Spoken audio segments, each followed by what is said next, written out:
রমাকান্ত একজন ধাবাওয়ালা ছিল। ওর ধাবা হাইওয়েতে ছিল, সেই জন্য সব সময় গ্রাহকদের ভিড় লেগে থাকতো। দাদা, একটা ঘুগনি লুচি, একটা পোলাও আর একটা খিচুড়ি দাও, একটু তাড়াতাড়ি দাও। আচ্ছা ঠিক আছে, এক্ষুনি দিচ্ছি। রমাকান্ত অনেক বেলা অবধি নিজের ধাবাতে কাজ করত, আর অনেক রাত্রিবেলা যখন ও বাড়ি ফিরত তখন তার মেয়ে নীলিমা তার জন্য অপেক্ষা করত। তুই এখনো ঘুমোসনি? আজ অবধি কখনো এরকম হয়নি যে তোমাকে খাবার না খাইয়ে আমি ঘুমিয়ে পড়ি। এখন অবধি তো নয়, কিন্তু এর পরে তো হতে পারে। আর এরকম কেন বলো? কারণ আমি তোর বিয়ের জন্য একটা সম্বন্ধ দেখেছি। না বাবা, আমি বিয়ে করতে চাই না এখন। সব মেয়েরাই এরকমটাই বলে, কিন্তু নিজের শ্বশুর বাড়ি যাওয়ার পর নিজের বাবা মাকেই ভুলে যায় হয়তো, কিন্তু আমি ওই মেয়েদের মতো নই। বাবা, তুমি কি এমন কোনো ছেলে খুঁজতে পারবে না যে আমাদের সাথে এসেই থাকবে? ঘর জামাই যাই তোমার মেয়ের। মা, মেয়েরা তো বিয়ে করে অন্য বাড়িতে যাবে, এটাই তো সংসারের নিয়ম, আর এটাই সঠিক। মানে তুমি আমাকে নিজের থেকে দূরে সরিয়ে দিতে চাও? একদমই না, কিন্তু তোর বিয়েটাও তো আমাকে দিতে হবে। আমি তো তোর জন্য এমন একটা ছেলে খুঁজছি যে তোর এত বেশি খেয়াল রাখবে যে আমাদের কথা তোর মনেই পড়বে না, দেখিস। কি বাবা তুমিও? আরে তোমাদের দুজনের হয়ে গেলে গিয়ে খাবার খেয়ে নাও, অনেক রাত হয়ে গেছে। আচ্ছা ঠিক আছে। রমাকান্ত নিজের মেয়েকে খুব ভালোবাসত, কিন্তু এটাও সত্যি ছিল যে খুব তাড়াতাড়ি ওর মেয়ের বিয়ে হয়ে যাবে। আর এখন রমাকান্ত আরও অনেক সময় অবধি ধাবাতে কাজ করতে শুরু করলো। কি হয়েছে মালিক, আজকে এত দেরি হলো যে? তাও ধাবাটা বন্ধ করনি? দেরি তো হয়েই গেছে, ভাবছি আরও কয়েকজন গ্রাহকের পেটটা ভরে দিই। এমনিতেও মেয়ের বিয়ের জন্য অনেক টাকা পয়সা লাগবে। ঠিক আছে মালিক, ছোট মালকিনের বিয়ে খুব ধুমধাম করে দেব আমরা। একদম। রমাকান্তের চাকররাও তার সাথ দিল, আর ওরাও ওভারটাইম করতে শুরু করলো। 1 মাস পর নীলিমাকে দেখতে ছেলের বাড়ির লোকেরা এলো, আর ওরা নীলিমাকে পছন্দ করে ফেলল। 2 মাস পরে একটা শুভ লগ্ন আছে, এদের দুজনের বিয়ের জন্য অতি উত্তম, বুঝতে পেরেছো? ঠিক আছে পণ্ডিত মশাই। সবাই খুশি ছিল, নীলিমার বিয়ে পাকা হয়ে গেছিল। রমাকান্ত এদিক ওদিক থেকে টাকা জোগাড় করতে লাগলো। ও এটা চাইতো না যে তার মেয়ের বিয়েতে কোনো রকমের কমি থাকুক, কিন্তু একদিন যখন ও তাড়াহুড়োয় হাইওয়ে রোড ক্রস করছিল, তখনই একটা ট্রাক এসে ওকে ধাক্কা মেরে দেয়, আর ও ওখানেই মরে যায়।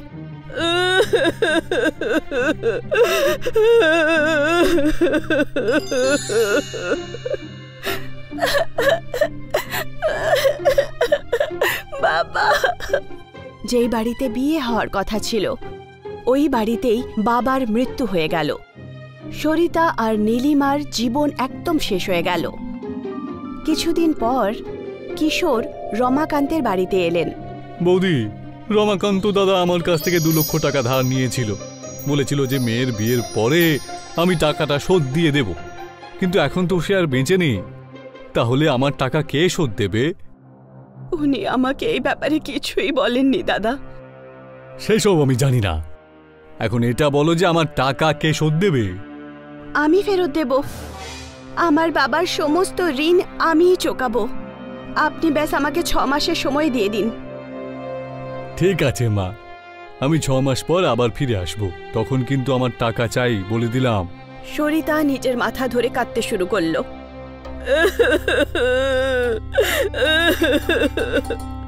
মা, তুমি চিন্তা করো না, কিন্তু এই ঋণ কি করে শেষ করব? কাজ করে আমি বাবার ধাবা চালাবো। তো সোনা, তুই কি করে এসব করবি? করে ফেলবো মা, বাবা আছে তো আমার সঙ্গে। আর পরের দিনই নীলিমা ধাবায় পৌঁছে গেল। কাকু, আজ থেকে আমি ধাবা সামলাবো। ঠিক আছে মা, তোমার বাবা আমাদের জন্য অনেক কিছু করেছেন, আমরা সবাই তোমার পাশে থাকবো মা। আপনার কাছে এটাই আশা ছিল। ধাবায় গাড়ি দাঁড়াতে লাগলো, আর লোকেরা খাবার খেতে আসতে লাগলো। নীলিমা সবার অর্ডার আর পয়সা নিত। সকাল থেকে রাত অবধি ও ধাবাতেই কাজ করত। ধাবা বন্ধ করার সময় নীলিমা হিসেব করল, আজ তো শুধু ৩,০০০ই হয়েছে, যা দিয়ে শুধু ১,৫০০ টাকা রোজগার হয়েছে। এরকম চললে তাহলে আমি কিশোর কাকুর টাকা কি করে দেব? হে ভগবান, আমার সাহায্য করো। পরের অনেক দিন পর্যন্ত নীলিমা সকাল থেকে রাত অবধি কাজ করতে লাগলো, আর যা রোজগার সে করত তা কমই ছিল। ও একদম সন্তুষ্ট হলো না। অনেক দিন কেটে গেল। এক রাত সমস্ত চাকররা চলে যায় আর নীলিমা ধাবা বন্ধ করছিল। তখনই ওখানে একজন বয়স্ক সাধু এলেন। মা ২ দিন ধরে কিছু খায়নি, যদি কিছু খাবার থাকে দাও না। আসুন, বসুন। কিন্তু মা, আমার কাছে তো তোমাকে দেবার জন্য টাকা নেই। কোনো ব্যাপার না। নীলিমা কিচেনে গেল। তখন ওখানে সবজি ছিল কিন্তু রুটি ছিল না। নীলিমা দেখল যে রুমালি রুটির আটা মাখা আছে। ও সঙ্গে সঙ্গে উনুন জ্বালালো আর ২টো রুটি উনুনের বানিয়ে দিল আর সবজির সাথে ওই সাধুকে দিয়ে দিল। ওই সাধু খুব ক্ষিধার্ত ছিলেন। খাবার দেখতেই উনি খেতে শুরু করলেন। যখন ওনার খাবার শেষ হলো তখন উনি হাত ধুলেন। ধন্যবাদ মা, তুমি একজন ক্ষুধার্তর পেট ভরিয়েছ। ঈশ্বর তোমার সবসময় মঙ্গল করবে। আমি ঈশ্বরের কাছে তোমার জন্য প্রার্থনা করব। আমার জন্যে নয়, আমার বাবার জন্য প্রার্থনা করুন। উনি এখন এই দুনিয়াতে নেই। সঙ্গে সঙ্গেই ওই সাধু নীলিমার অতীতের ব্যাপারে জানতে পারলেন। তুমি খুব সাহসী মা, আর তোমার এই সংগ্রামে আমি তোমাকে সাহায্য করব। যে কলসিতে তুমি রুটিটা বানিয়েছো না, সেই কলসিটা আজ থেকে জাদু কলসি হয়ে যাবে। যে ওই কলসিতে বানানো রুটি খাবে সে নিজেকে আর ২টো না খেয়ে আটকাতে পারবে না। আর তুই দেখিস তারপর থেকে তোর কিরকম উন্নতি হয়। নীলিমা ওই সাধুর আশীর্বাদ নিল আর সাধু বাবা ওখান থেকে চলে গেলেন। আর নীলিমা ধাবা বন্ধ করে নিজের বাড়ি চলে এলো। পরের দিন সকালে নীলিমা ধাবা খুলল আর রোজকার মতো গ্রাহকও আসতে লাগলো। একজন গ্রাহক রুমালি রুটি অর্ডার করল। আর একটা কলসি রুটি। ও দ্বিতীয়টাও খেয়ে ফেলল। আর একটা দাও। আরে ভাই, তুই এটা নিয়ে ৩ নম্বর খাচ্ছিস। আরে কি আর করি বলতো, এত ভালো কলসি রুটি আমি জীবনেও খাইনি। তুই একটা খেয়ে দেখ না। আর তারপর কি ছিল, যেই ওখানে রুমালি রুটি খেত সবাই বারবার অর্ডার করতে লাগলো। উনুনে সারা দিন শুধু রুটিই বানানো হচ্ছিল। রাত্রিবেলা যখন নীলিমা পয়সা গুনল তখনও আশ্চর্য হয়ে গেল। একই দিনে ওর রোজগার 10 গুণ বেড়ে গেছিল। আজকের রোজগার 15,000। ও খুশি খুশি বাড়ি পৌঁছলো আর নিজের মাকে সবকিছু বলল। সোনা, কিন্তু এরকম কি করে হলো? মা, এই সব কিছু হয়েছে সাধু বাবার আশীর্বাদে। ওনার কারণেই ওই উনুন জাদুই উনুন হয়ে গেছে। এখন তাড়াতাড়ি বাবার ঋণ চুকিয়ে দেব। ভগবানের অনেক অনেক ধন্যবাদ। এখন নীলিমা খুশি ছিল। ও আনন্দের সঙ্গে ধাবাতে কাজ করত। 1 মাস পর কিশোরজি নীলিমার ধাবাতে এলেন। মা, তোমার মনে আছে তো 1 মাস হয়ে গেছে কিন্তু। হ্যাঁ কাকু, মনে আছে। নীলিমা ড্রয়ার থেকে 2 লাখ টাকা বার করলো আর কিশোরজিকে দিয়ে দিল। এই নিন আপনার টাকা। এত তাড়াতাড়ি? মা, এত তাড়াতাড়ি এত পয়সা তুমি কোত্থেকে রোজগার করলে? ভগবানের আশীর্বাদে। নীলিমা কিশোরজির কানে জাদুই উনুনের খবরটা বলে দিল। আর তখন থেকেই ধাবা চলছে আর রোজগারও বেড়ে গেছে। খুব ভালো মা, তুমি এইভাবেই উন্নতি করতে থাকো। আমার আশীর্বাদ সব সময় তোমার সঙ্গে থাকবে। কিশোর নীলিমাকে আশীর্বাদ দিয়ে ওখান থেকে চলে যান, কিন্তু ওর মনে পাপ ছিল। রাত্রিবেলা যখন ধাবা বন্ধ হলো তখন কিশোর ওই জাদুই উনুন চুরি করার জন্য সেখানে এলো। কিন্তু যখনই ও মটকায় হাত দিল তখনই মটকা গরম হতে লাগলো। আর ওটা এত গরম হয়ে গেল যে সেটা লাল হয়ে গেল আর কিশোরের হাত পুড়ে গেল। আমার হাত, আমার হাতটা। কিশোর নিজের লোভের শাস্তি পেয়ে গেল। ও সেই জাদুই উনুন থেকে মটকাও চুরি করতে পারল না, আর ওর দুটো হাতও পুড়ে গেল। তাই তো বলে, লোভে পাপ, পাপে মৃত্যু। গৌরব রেল স্টেশনের বাইরে আলু পরোটা বানানোর বিজনেস করত। গরম গরম ফুলকপি আলুর পরোটা খেয়ে যান।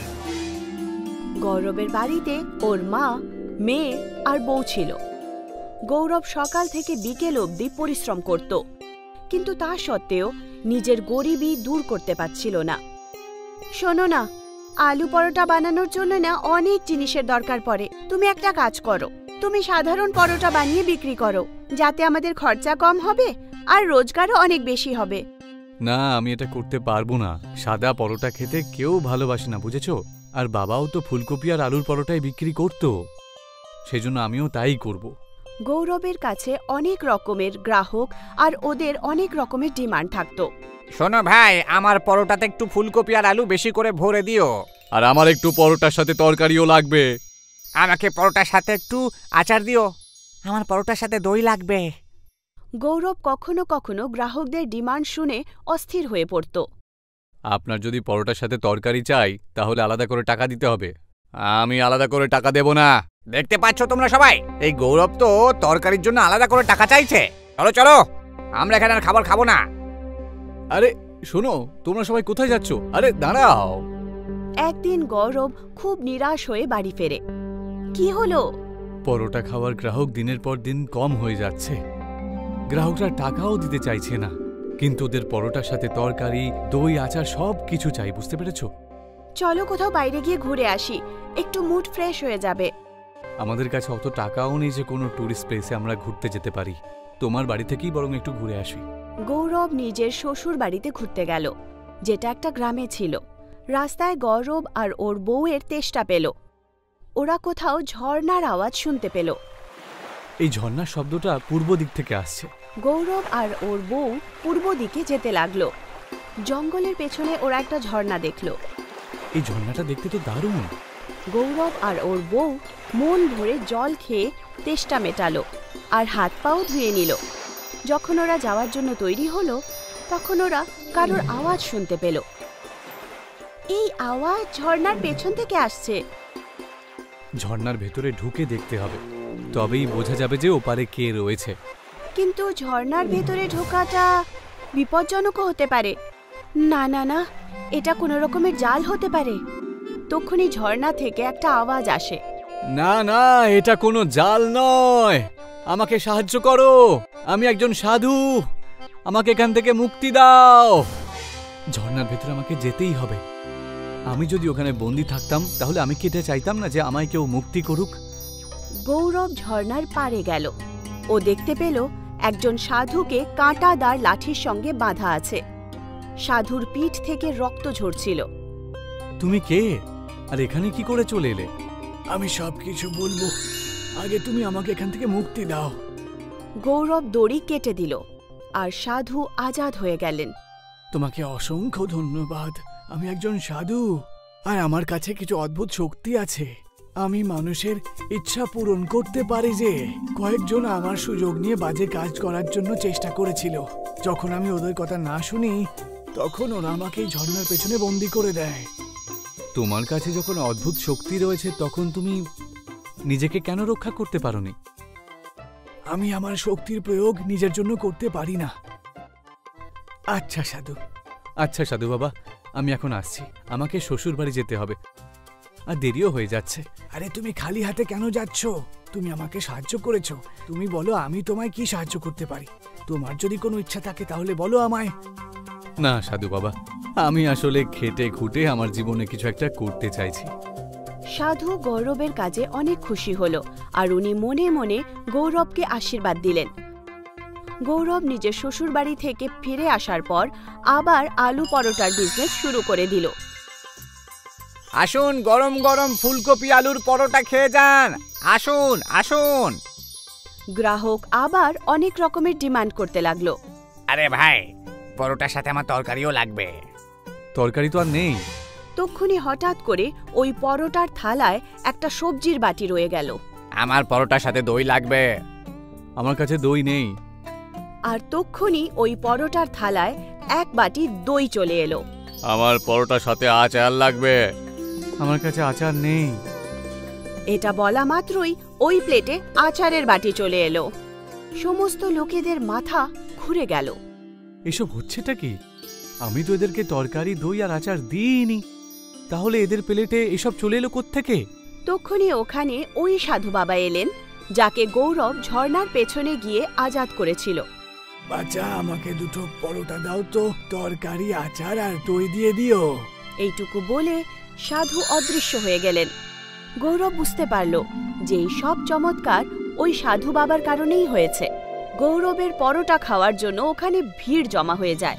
সবাই পরোটা খাওয়ার জন্য ওখানে চলে আসে। পরোটার সঙ্গে ওরা দই, সবজি, আচার সবকিছু ওরা পেয়ে যেত, আর ওরা মজা করে খেত। ওরা খুব খুশি হলো। গৌরব খুব ভালোভাবে পরোটার বিজনেস করে টাকা ইনকাম করলো। কয়েকদিনের মধ্যেই গৌরব ধনী লোক হয়ে গেল।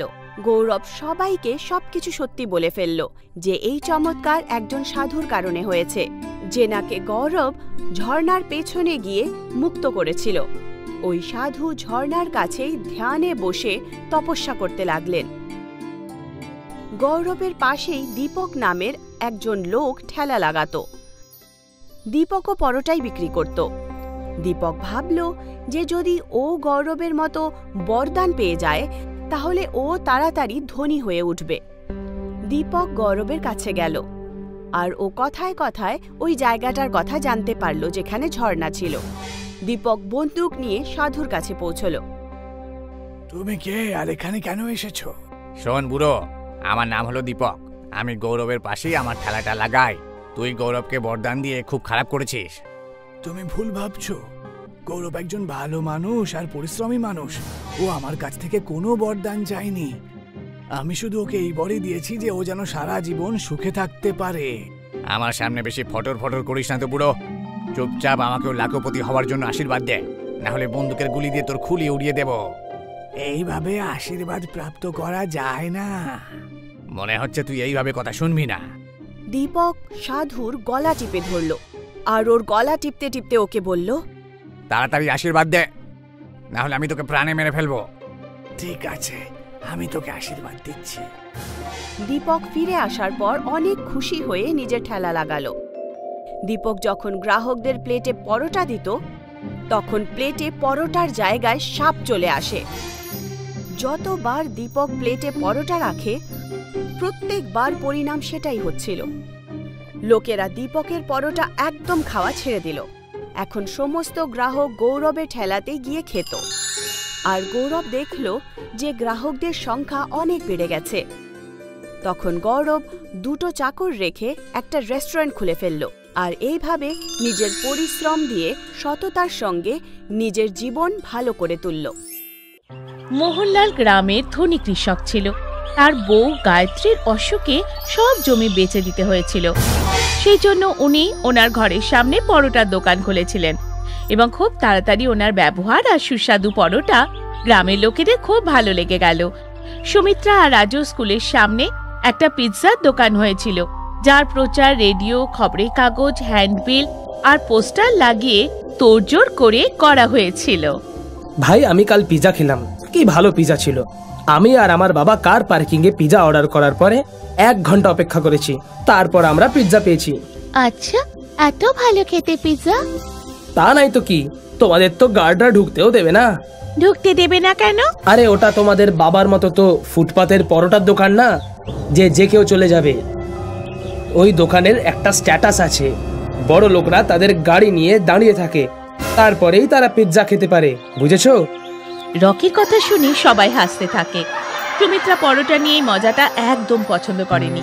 রাজু যখন স্কুল থেকে বাড়ি যাচ্ছিল তখন পিৎজার দোকানে লোকের ভিড় দেখে দাঁড়িয়ে পড়ে।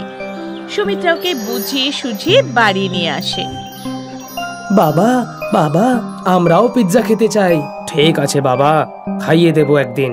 এখন আমি গরম গরম আলুর পরোটা বানিয়েছি, ওটা খাও। আমি খাবো না, আমি খাবো না, আমি পিৎজাই খাবো। দেখ রাজু, পিৎজার অনেক দাম, অত টাকা আমাদের কাছে নেই যে তোমাকে পিৎজা কিনে দেব, কিন্তু কথা দিচ্ছি যে একদিন তোমায় নিশ্চয়ই পিৎজা খাওয়াবো। না বাবা, আমার কালকেই পিৎজা চাই। যদি পিৎজা না পাই তাহলে আমি কিচ্ছু খাবো না। রাজু, জেদ করিস না, বাবা তো বলছে একদিন আমাদের পিৎজা খাওয়াতে নিয়ে যাবে। না দিদি, আমি কালকেই পিৎজা খাবো। রকি দাদা স্কুলে বলেছিল পিৎজা দারুণ খেতে হয়। আরে রাজু, ও একজন ডাক্তারের ছেলে, ওদের কাছে অনেক টাকা। চল এখন খাবার খা। পরোটা খেয়ে বাচ্চারা ঘুমিয়ে পড়ে, কিন্তু মোহনলালের চোখে ঘুম ছিল না। উনি নিজের গরিব হয়ে যাওয়াটাকে অসহায়ভাবে দেখছিলেন, যে নিজের বাচ্চাদের একটু খাওয়ার চাহিদা মেটাতে পারছেন না। ওনার চোখে জল চলে এলো। ভাবতে ভাবতে জানি না কখন উনি ঘুমিয়ে পড়েছে। পরের দিন সকালে বাচ্চারা স্কুলে যায়। আজও পুরো স্কুলে পিৎজা নিয়ে কথা হচ্ছিল। বন্ধুরা, কাল আমার জন্মদিন, আর কাল সন্ধ্যাবেলায় আমার তরফ থেকে সবার জন্য পিৎজা পার্টি করছি। কাল রবিবার, স্কুলে ছুটি আছে। সবাই কাল সন্ধ্যাবেলায় ভালো ভালো জামা কাপড় পরে চলে এসো, ঠিক আছে? দাদা, আমিও আসবো তো। আমাকে বললে না তুমি? না, তোমরা ওখানে যেতে পারবে না। ওখানে শুধু বড় লোকরা আসে, যাদের স্ট্যাটাস আছে। তুমি শুধু পরোটা খাও। চল রাজু, ওদের পিৎজা থেকে ভালো আর সুস্বাদু আমাদের পরোটা। আরে যাও যাও, বাঁদররা কিভাবে জানবে যে আদা কেমন খেতে? স্কুলের বাইরে যে পিৎজার পোস্টার লাগানো আছে সেটাই দেখতে থাকো আর পরোটা খাও। ভেবে নিও পিৎজা খাচ্ছ। রকি, এরকম ভাবে বলতে নেই। চলো সুমিত্রা, ও তো এভাবেই কথা বলে। রাজুর ফটো দেখে পরোটা খাওয়ার কথায় সবাই হাসতে থাকে। সুমিত্রা আর রাজুর খুব খারাপ লাগে। দুজনেই বাড়ি চলে আসে। আরে রাজু, এরকম মন খারাপ করে দাঁড়িয়ে আসো কেন? বাবা, আসলে কথা হলো, রকির কাল জন্মদিন। ও সবাইকে নেমন্তন্ন করেছে, কিন্তু আমাদের করেনি, কারণ ওখানে সব বড় লোকরা আসবে। ব্যাস এই ব্যাপার। কাল আমি তোমাদের জন্য দারুণ আলুর পরোটা বানাবো আর আমরা পার্টি করব। আমি পরোটা খেতে চাই না, আমি শুধু পিৎজা খেতে চাই। আমার পিৎজা চাই। বাবু, আমি বললাম তো যে এখন আমার কাছে তোমাদের মাইনে দেবারও টাকা নেই। পিৎজা কোথা থেকে খাওয়াবো? এটা বলে মোহনলাল চোখে জল নিয়ে বাড়ির বাইরে পরোটার দোকানে চলে এলো। রাজু, তোমার এরকম বলা উচিত হয়নি। পিৎজা জেদ ছেড়ে দাও ভাই, যখন টাকা আসবে আমরা নিশ্চয় পিৎজা খাবো। এখনো অবধি আমাদের কাছে কি টাকা আছে? সবাই নতুন নতুন জামা কাপড় পরে, আর আমরা 2 বছর ধরে একই জামা পরি। আমরা কি কোনোদিন পিৎজা খেতে পারবো না দিদি? এরকম কথা নয় ভাই, আমরা একদিন নিশ্চয় পিৎজা খাবো। সেদিন রাতে রাজু খাবার খায়নি, পরে কেউ খাবার খায়নি। সকালে মোহনলাল উঠল আর বাজারে চলে গেল। ফিরে এসে দেখলো রাজু তখনও ঘুমিয়ে আছে। সুমিত্রার থেকে জানতে পারলো যে রাজু এখনো রেগে আছে, আজও খাবার খায়নি। ওঠো বাবু, আজ আমি তোমাদের পরোটা পিৎজা খাওয়াবো। চলো ওঠো। বাবা, আমি বলেছি তো, যতক্ষণ না পিৎজা পাবো আমি কিচ্ছু খাবো না। মোহনলাল পরোটার মধ্যে চিজ, ফ্রুটস আর স্যালাড দিয়ে পিৎজা বানায়, কিন্তু হাজার বোঝানোর পরেও রাজু খেতে চায় না। সুমিত্রাও অনেক চেষ্টা করে রাজুকে বানানো, কিন্তু পারেই না। আজ রাতেও সবাই না খেয়ে ঘুমিয়ে পড়ে। মাঝরাতে রাজুর খুব খিদে পায়। ও রান্নাঘরে গিয়ে রেখে দেওয়া পরোটা পিৎজা খেয়ে নেয়। ওর খুব ভালো লাগে আর পরোটা পিৎজা খেয়েই যায়।